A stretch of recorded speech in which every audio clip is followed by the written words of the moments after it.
Is tying a Bharatanatyam practice sari different from tying a regular sari? Yes, it is.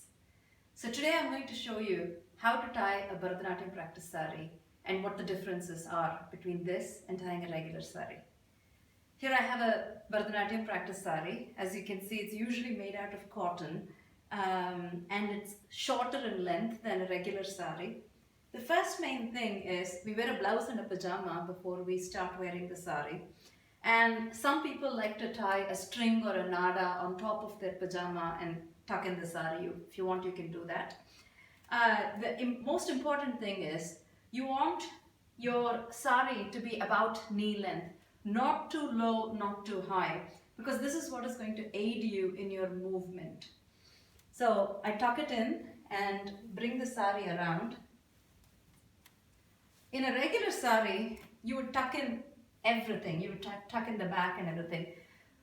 You don't have to do that. In fact, I recommend not doing that in a Bharatanatyam sari because it will restrict your movements.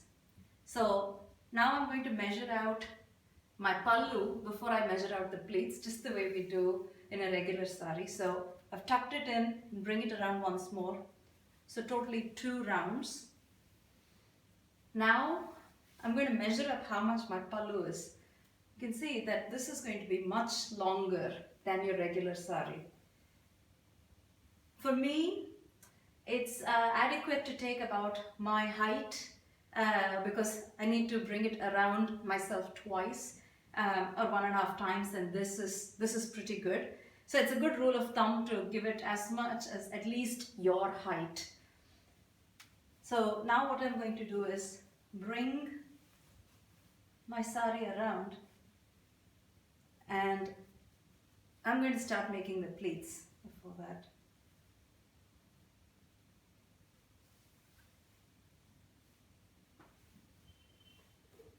So the first pleat is always going to be a troubled one. So you want to give a little bit more length for the first pleat so it falls okay. And here is where the important difference between a Bharatanatyam practice sari and a regular sari comes in. So you see, in a regular sari, these pleats are going to be stacked on top of each other. But in a Bharatanatyam sari, they're going to be staggered. So I'm going to keep them staggered from each other.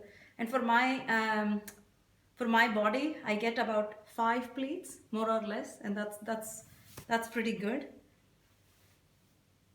I'm going to tuck in the excess. In fact, I'm going to take a little bit more to get some more shape here.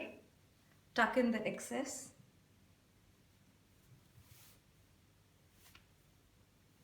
And make sure that there is enough length and width for you to move. Again, staggering them, and make sure it's central and make sure the length is about your knee height. Tuck it all in neatly. And now you might wonder, there's a whole lot of length around the pallu. What am I going to do with that?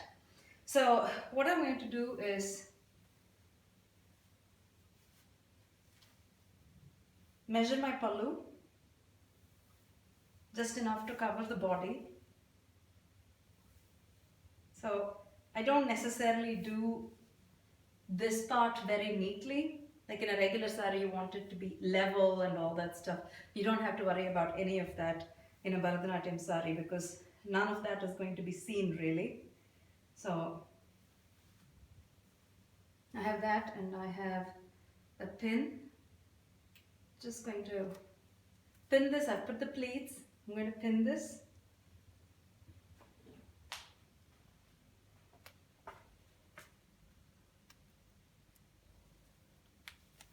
And that should be pretty secure.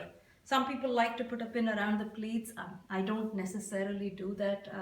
I don't find a necessity for it. Now with this rest of it, you want to twist it almost like a rope. Bring it around your body. You want to really bring it around your hip and not around your waist. It's preferable. And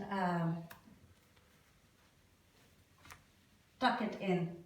Now you tuck it in and then you pull. Do that a couple of times so that it's really secure, and tuck the rest in. Just twice, and that's good. So now I should be able to sit in Aramandi and Murumandi without a problem. So that's how you tie a Bharatanatyam practice sari.